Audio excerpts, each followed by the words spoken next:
¿Guerra de desgaste o decisión rápida? El régimen chavista está en guerra contra los venezolanos. Ahora bien, si es una guerra, ¿de qué tipo de guerra hablamos? Aclarar este punto es importante. De un lado, para evaluar adecuadamente en qué circunstancias nos hallamos, quién está avanzando y quién retrocediendo. De otro lado, para diseñar y ejecutar una estrategia viable en función del contexto de la lucha. Ello se mide no solo por el número de muertes violentas que ocurren a diario en el país, o por las desgarradoras penurias que acosan la existencia de nuestra gente. El régimen chavista está en guerra contra los venezolanos. Lo más relevante se refiere al empeño del régimen por sostenerse en el poder a toda costa, sin admitir la opción de su reemplazo. Se trata de un régimen que no puede arriesgarse a perder el control de los mecanismos que le afianzan. Esto último es clave. De ahí la cada día más generalizada convicción, interna e internacional, acerca de la naturaleza implacable de la tiranía. Ahora bien, si es una guerra, ¿de qué tipo de guerra hablamos? Aclarar este punto es importante. De un lado, para evaluar adecuadamente en qué circunstancias nos hallamos, quién está avanzando y quién retrocediendo. De otro lado, para diseñar y ejecutar una estrategia viable en función del contexto de la lucha. La guerra del régimen contra los venezolanos. El régimen chavista está en guerra contra los venezolanos. Ello se mide no solo por el número de muertes violentas que ocurren a diario en el país, o por las desgarradoras penurias que acosan la existencia de nuestra gente. Lo más relevante se refiere al empeño del régimen por sostenerse en el poder a toda costa, sin admitir la opción de su reemplazo. Esto último es clave. Consideraré dos tipos de guerra, la de desgaste y la de decisión rápida. Hallamos ejemplos en el terreno militar, y también en el de las confrontaciones políticas, siempre recordando con Clausewitz que la guerra es la continuación de la política por otros medios. La Primera Guerra Mundial, para citar un caso, fue una guerra de desgaste, y la guerra entre Israel y varios países árabes en 1967, o Guerra de los 6 días, fue de decisión rápida.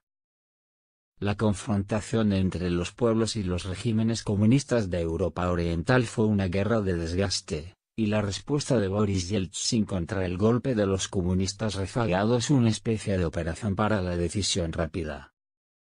La guerra del régimen chavista contra los venezolanos es de manera evidente una guerra de desgaste, y ello tiene una serie de implicaciones que intentaré desglosar. ¿Cómo evaluar la marcha de una guerra de desgaste? Por su naturaleza propia y el curso gradual de los eventos, resulta más complicado estimar la correlación de fuerzas en guerra de desgaste que de decisión rápida. Es necesario, por tanto, utilizar ciertos criterios específicos para estudiarlas. Los tres principales, me parece, son tiempo, espacio, e intensidad del compromiso de cada bando en pugna. En este orden de ideas, creo que en enero de este año comenzó una fase muy distinta en la guerra que tiene lugar en Venezuela y en torno a Venezuela. A partir de ese momento se inició un cambio fundamental en la correlación de fuerzas a favor del sector democrático. Tal realidad se palpa en los tres ámbitos indicados. 1. Se han acelerado los tiempos del enfrentamiento, que amenazaba con estancarse antes de los eventos de enero. 2. Se ha ampliado de forma extraordinaria el espacio de la guerra a favor de las fuerzas de liberación, con la adición de numerosos aliados. 3. También se ha transformado la intensidad del compromiso de los sectores en pugna. El sector democrático es ahora abrumadoramente mayoritario, y su compromiso de libertad se ha intensificado con una nueva esperanza. En cambio, el régimen ha descendido al pantano de la criminalidad sistemática y su desgaste es evidente. Las guerras de desgaste, por definición, experimentan su desenlace en función del debilitamiento mayor o menor de los bandos en pugna. La Primera Guerra Mundial culminó luego de casi 4 años de erosión mutua. No obstante, la entrada de las tropas americanas en combate en 1917 y de nuevas armas como el tanque, contribuyeron a que los poderes centrales, Alemania, Austria-Hungría y Turquía, colapsasen psicológicamente en 1918, con su frente interno a punto de estallar en una insurrección. En el caso de la guerra de Troya, otra guerra de desgaste, el final lo produjo el uso de una treta o estratagema. El famoso caballo de Troya, que generó una sorpresa estratégica y la ruptura del precario equilibrio bélico, luego de 10 años de combates. En la guerra venezolana el régimen está sufriendo un desgaste rápido y profundo, en cambio el sector democrático se ha venido fortaleciendo de manera palpable.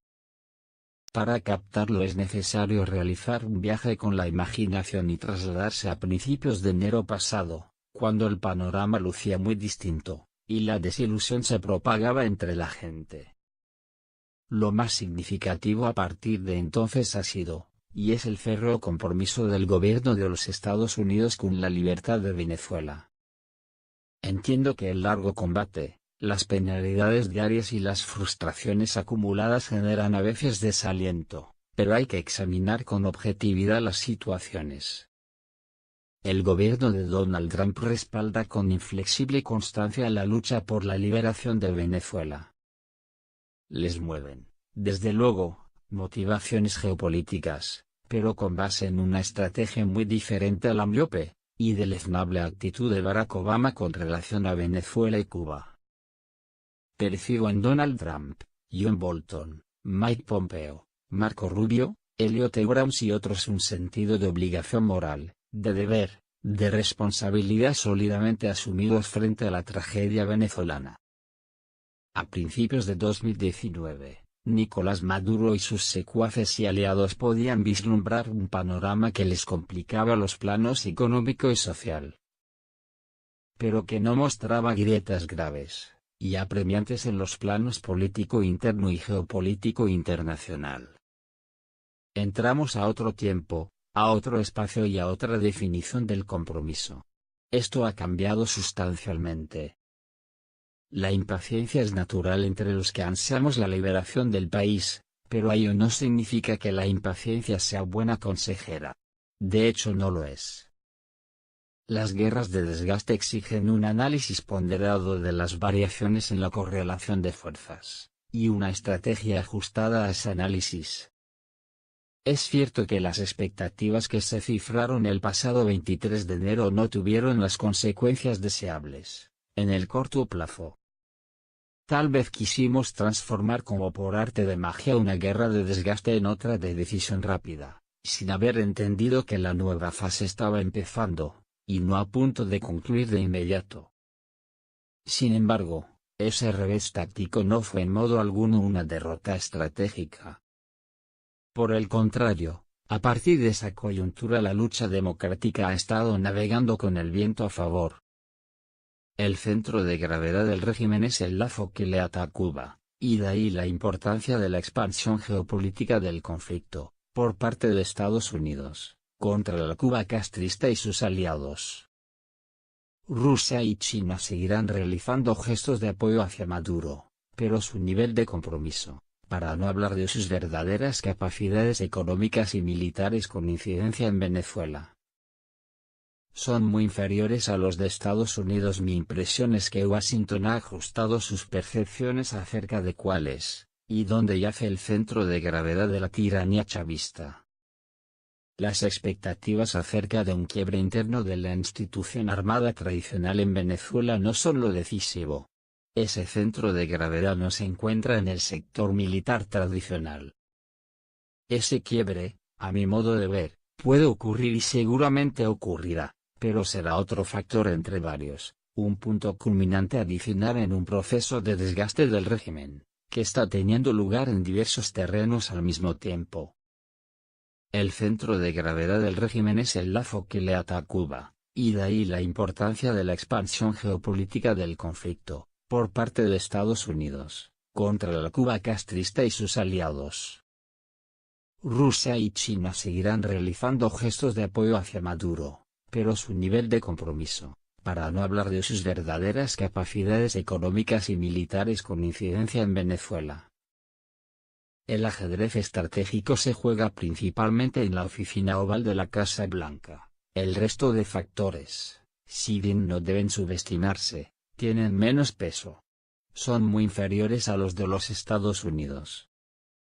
La misión de la oposición es consolidar el frente interno, transmitir confianza a nuestros aliados y en especial a Washington, y seguir resistiendo y desgastando al régimen. No propongo hacer de la unidad opositora un fetiche, solo quiero enfatizar que la prioridad número 1, básica e irrenunciable, es poner fin a la tiranía y no andar dirimiendo diferencias secundarias, o decantando ambiciones entre figuras individuales, partidos y movimientos de oposición. Entendamos de una vez por todas que los europeos, canadienses y latinoamericanos no van a apoyar jamás una intervención armada en Venezuela. Los únicos que pueden hacerlo en esta guerra, llegando finalmente a una confrontación militar, son los estadounidenses y cubanos. Por ello es imperativo que la oposición no juegue adelantado con relación a Washington. Los rusos y chinos no pasarán de símbolos y fuegos de artificio. Es inútil insistir con fórmulas de tipo jurídico, solicitando soluciones militares externas que no se darán en función de temas constitucionales internos. Es igualmente condenable seguir con las rencillas entre diversos grupos de oposición. Eso debería quedar atrás, en aras del respaldo que requiere Juan Guaidó como vértice de los apoyos internacionales a la causa democrática. La impaciencia y pérdida del sentido de las prioridades solo nos acarrearán sinsabores y fracasos. No soy ciego ni sordo ante el sufrimiento de nuestra gente, y entiendo la impaciencia de muchos, pero insisto, la lucidez y realismo político en el análisis. La constancia, la coherencia estratégica, la solidez del compromiso y la unidad en torno a Guaidó son fundamentales. No desperdiciemos lo ya conquistado. Ha cambiado la correlación de fuerzas y se colocó a nuestro favor.